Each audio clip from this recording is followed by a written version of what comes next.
This is Optimal Health Daily, episode 438.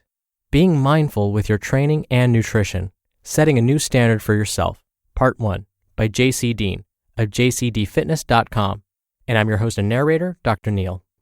Hello, welcome to a Wednesday episode of Optimal Health Daily, where I read some of the best health and fitness blogs to you, usually with a little bit of commentary at the end.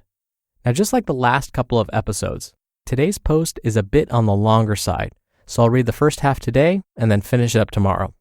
Now, before we get to it, don't forget, I answer your questions every Friday. You can send one in at oldpodcast.com. What's great is if you do, you make me super happy because I love answering your questions, and as a bonus, you're entered into small special raffles to win books from us. But for now, let's get right to it, hear today's post, and start optimizing your life. Being mindful with your training and nutrition, setting a new standard for yourself, part 1, by Deen of JCDFitness.com. It's the middle of March. Where are you in your current health and fitness plan? Are you still on track, or have your New Year's resolutions gone completely awry? Are you back into your old habits, or have you successfully created new ones? This year will mark the 13th or 14th year I've been doing some form of strength training. Within the last 3 years, I've hit a few of my strength-related goals, such as a 500-plus pound deadlift, being able to bench 225 pounds more than 10 times. I believe my last best was a set of 15. And a year ago, I got heavily into full range of motion Olympic-style squats and quickly got up to doing more than twice my body weight for singles and doubles. This year, one of my goals is to hit a 2.5 times Olympic squat, and if I can manage to stay injury-free, I will surely smash it. But this past year, my mindset about training and nutrition has taken a major turn for the better, in my opinion. Back on July 1st, I began a journey I had no idea would lead me to the interests I have now regarding a concept called mindfulness. And today, I want to discuss how you can apply it to your training and nutrition. For those who are unfamiliar with the term, it's pretty simple. A working definition is this. Mindfulness is a state of open attention in which you observe thoughts, feelings, and ideas without judgment, and with the idea of remaining focused on the present moment.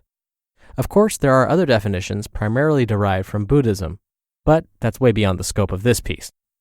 In case you didn't know, I've opened up on my personal blog, JCD.com, about the topic. In fact, I've written a lot about my journey with meditation and how it's affected my life thus far. The site is a handful of posts I've written that pertain to meditation and mindfulness. Something I never thought I'd be doing is sitting by myself in silence and counting my breath.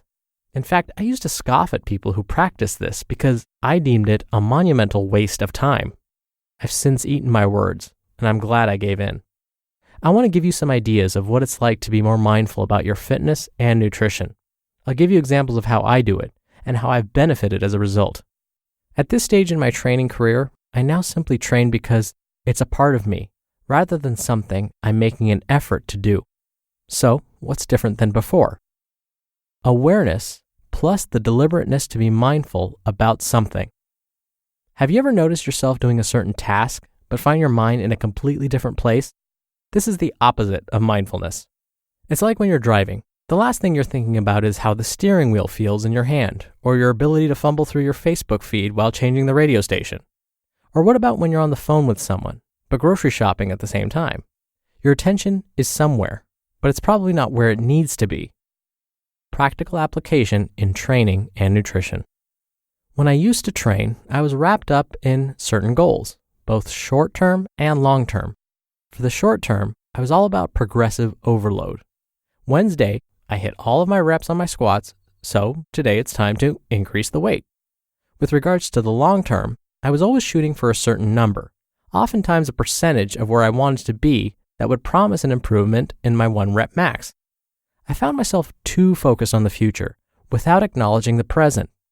Even when I had reached my goals, I was still unfulfilled and scrambling to make new ones, or just falling off the grid altogether and losing my momentum with another training routine or another training schedule.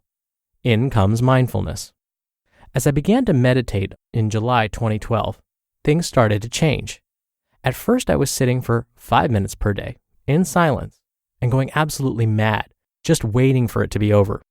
All this stuff about counting my breaths and focusing my senses inward made me a little uneasy, but it got easier with patience and time. I felt like a veil was being lifted from my eyes as I started to pay attention to everything in great detail. I noticed the way my hands felt when I'd grip the steering wheel on my way to the gym. I'd drive without my shoes on to see how the brake pad, clutch, and accelerator felt on my bare feet. Then when I got to the gym, I started to lose sight of what I wanted for the long term. All that mattered was I was there to do work, and I would focus on enjoying every moment, every single contraction, and every second loading and unloading the weights. My mind was opening. I was becoming aware and very intent on what I was doing. This is mindfulness. The same goes with my relationship with food. Many years ago, I used to become a real glutton around the holidays. It was a challenge to see how much food I could stuff myself with. I am not proud of this. I was hyper-focused on the future holidays, parties, etc., that when they finally came, I didn't take any time to enjoy the food. I merely pigged out because I could, only to feel like a sack of you-know-what afterward for my behavior. But that's all changed now. In fact, my negative relationship with food is completely gone. I view it all as nothing but both essential nutrients and fuel for my body. I don't restrict myself, and I always listen to what my body wants and needs, even if it means going to the local fast food joint for something very salty. Burger and fries, anyone? After coaching many people, I've been reminded of my once negative relationship with food. I recently had a few clients who harbored such anxieties when it came to their food choices, that I began to dream of how I might explain my journey to the other side, completely free of any negative relationships with my intake. I haven't quite figured that part out yet, but I do have some ideas, and I think they're valuable enough to share with you. For me, when I made the decision to meditate daily, it was for two reasons. To be continued. You just listened to part 1 of the post titled, Being Mindful with Your Training and Nutrition, Setting a New Standard for Yourself, by Deen of JCDFitness.com. I know I totally left you hanging there. Totally not fair, I know. Now, no matter how you feel about Arnold Schwarzenegger, our ex-California governor, he was talking about mindfulness back in the 60s and 70s when he was a professional bodybuilder. For those of you that are kind of fascinated by that culture of bodybuilding, he had a documentary called Pumping Iron, which is actually fascinating. It's one of my favorite documentaries. But he talks about being mindful while you're in the gym, and you hear him training others, and he talks about how just think about how your muscles are growing when you're pulling on that machine. When you're doing that squat, imagine your legs are growing in size. He would say that a lot, and he was onto something. No matter how you feel, again, about Arnold's training style or him as a person, he knew what he was doing. He probably wouldn't have won as many competitions if he wasn't really onto something. And he was a big believer in making sure that every repetition, every move was perfect. And what I love about JC's approach and this whole idea of being in the moment when you're at the gym especially, is that when we're at the gym, we are focused on results, aren't we? We're thinking about how this move or this exercise is going to make us look in the far-off future someday. But really, that's the wrong approach. Just like with weight loss, it's not about the end result that we should think about. It's about the behaviors that we're learning, the process along the way that's so important. And so the same rules can be applied with exercise. Think about every move and how it's just making you stronger, how it's making you better, how it's helping your heart and your blood vessels.